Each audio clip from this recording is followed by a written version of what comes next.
Okay, this is a new session regarding how we actually can utilize this remote backtrace to get the exact information we want. Okay, so continue to last session, we already know we can do remote backtrace with CDB. Okay, but there's a little bit tricky thing here because, like for example, in this case, I'm a little bit confused, like which node actually receiving this request volt RPC, right? So you can see right here, actually, I have a raft instance as a local variable in this case. So I can borrow the power of this watch expression evaluation. Okay.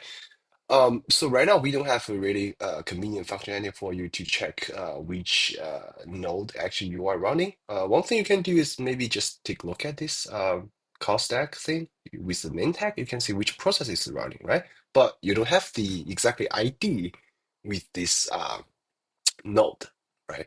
So one thing I can do is I click on this plus button and say, okay, let's do R with ID. Okay, so you can say, oh, this ID is 2, so it means we are receiving this request vote RPC, um, the ID on the node with ID 2.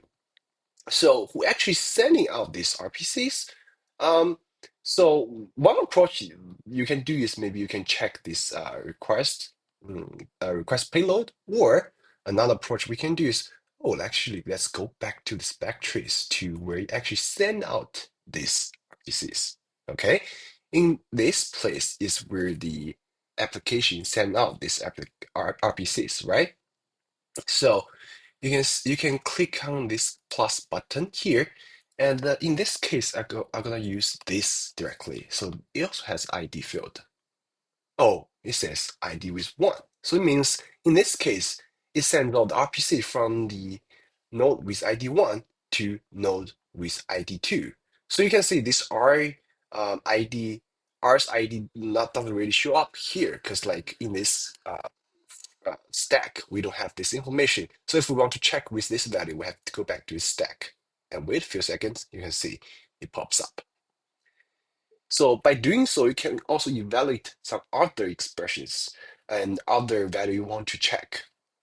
Of course, you can also utilize this variables panel to see what kind of local variables you have on the stack. Okay, you can see there's pointer to this R, there's some context, there's a request payload. Of course, you can also evaluate this request payload to get the data you want. For example, maybe, actually, let me just try. So let's click into the request. No, you don't really have much useful information. Sometimes it may take a while because right now the performance is not good enough, but you can still do that. For example, let me actually give it a try. So let's do request. Maybe let's do evaluate with term. See how it goes. Oh, it says term is 1. Okay, so right now we can see the one actually sending out the request vote RPC, it carries with term 1. Okay, this is how we use this tool to evaluate and to evaluate expressions and get information you need. All right, that's it for this session.